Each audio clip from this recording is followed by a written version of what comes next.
In Tom Hanks and Steven Spielberg's Band of Brothers, they introduced a surprising villain in David Schwimmer's Captain Sobel, and now their new war drama, Masters of the Air, brings on another very similar antagonist.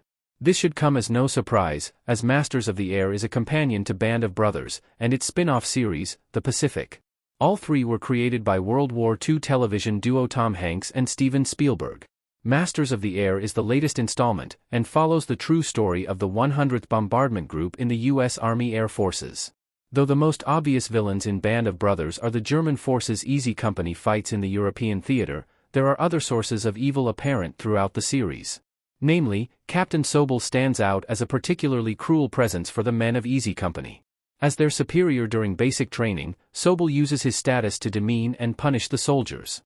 One notable occasion was when he gave them a spaghetti dinner, then made them run up and down a huge hill. Now, Masters of the Air is bringing hints of Sobel back with its character, Colonel Harold Huglin. Colonel Huglin is the closest thing Masters of the Air has to Band of Brothers Sobel.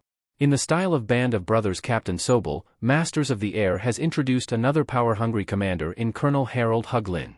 Huglin appears mainly in Masters of the Air Episode 1 as a strict and cunning colonel. When he calls John "Bucky" Egan into his office to scold him for his erratic behavior, it becomes clear fairly quickly that Huglin is a man who does not abide by bad behavior or excuses. As a result, him and Egan do not gel very well. His personality only becomes more prevalent as the episode goes on. Later in the episode, Huglin presents the 100th's first ever mission. Like Sobel, he is demanding in his orders and seeks perfection.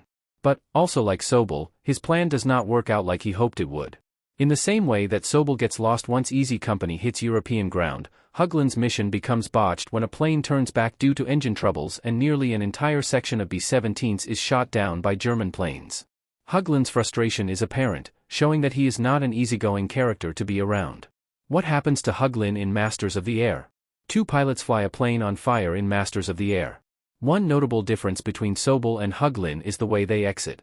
While Easy Company left Sobel behind for other commanders, Huglin was escorted out due to illness.